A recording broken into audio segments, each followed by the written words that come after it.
بسم اللہ الرحمن الرحیم۔ السلام علیکم ورحمۃ اللہ وبرکاتہ۔ الحمد للہ وکفی وسلام علی عبادہ الذین اصطفی، اما بعد۔ حاضرین و ناظرین، یہ درس قرآن نمبر 53 ہے، 53، اور آج سورۃ البقرہ کی صرف ایک آیت کی تلاوت و تشریح کی جائے گی، آیت نمبر 57، 57۔ اعوذ باللہ من الشیطان الرجیم، بسم اللہ الرحمن الرحیم۔ وَظَلَّلْنَا عَلَيْكُمُ الْغَمَامَ وَأَنزَلْنَا عَلَيْكُمُ الْمَنَّ وَالسَّلْوَىٰ كُلُوا مِن طَيِّبَاتِ مَا رَزَقْنَاكُمْ وَمَا ظَلَمُونَا وَلَٰكِن كَانُوا أَنفُسَهُمْ يَظْلِمُونَ۔ صدق اللہ العظیم۔ لفظی ترجمہ یوں ہے، وَظَلَّلْنَا، اور سایہ کیا ہم نے، علیکم تم پر، الغمام بادل کا، وَأَنزَلْنَا، اور ہم نے اتارا، علیکم تم پر، المن والسلوى، من و سلوى۔ کلو کھاؤ، من طیبات ما رزقناکم، پاکیزہ چیزیں جو ہم نے تم کو دی ہیں، وما ظلمونا، اور انہوں نے ہمارا نقصان نہیں کیا، ولکن کانوا انفسهم یظلمون، بلکہ تھے وہ خود پر ظلم کرنے والے۔ ترجمہ یوں ہے، اور ہم نے تم پر ابر کا سایہ کیا، اور ہم نے تمہارے پاس من و سلوہ پہنچایا، جو پاکیزہ چیزیں ہم نے تم کو دی، کھاؤ، اور انہوں نے ہمارا کوئی نقصان نہیں کیا بلکہ اپنا ہی نقصان کرتے تھے۔ اس آیت میں 5 باتیں بتائی گئی۔ پہلی بات، ہم نے تم کو بادل کا سایہ عطا کیا۔ دوسری بات، تم پر من و سلوہ نازل کیا۔ تیسری بات، کہا کہ جو پاکیزہ رزق ہم نے تمہیں بخشائے کھاؤ۔ چوتھی بات، انہوں نے ہمارا کچھ نہیں بگاڑا۔ پانچویں بات، بلکہ وہ خود ہی اپنی جانوں پر ظلم کرتے رہے۔ بزرگان محترم، بنی اسرائیل کا وطن اصلی ملک شام ہے۔ حضرت یوسف علیہ السلام کے زمانے میں یہ مصر پہنچے تھے، جس کی تفصیل سورہ یوسف میں موجود ہے۔ بنی اسرائیل چونکہ مصر میں تھے تو ملک شام پر عمالقہ نامی ایک قوم نے قبضہ جما لیا تھا۔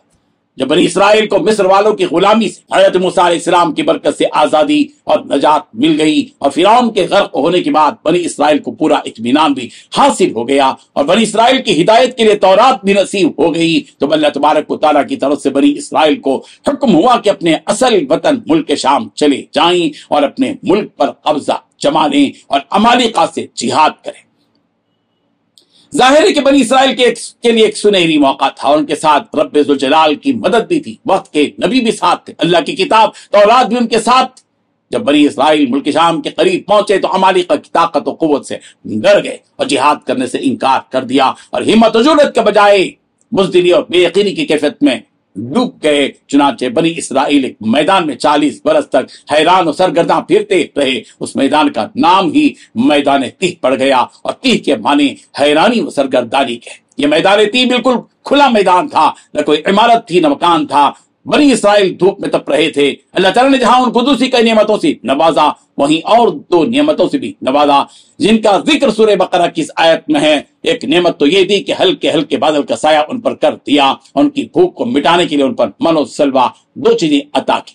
من ایک لذیذ قدرتی غذا تھی جو شہد کی طرح جمی ہوئی اور دانے دار آسمان سے گرنے والی شبنم کی قسم کی چیز تھی، اور دوسری چیز سلوہ عطا کیا گیا جو ایک قسم کا بٹیر ہے۔ یہ جزیرہ نما سینا کا خاص جانور ہے۔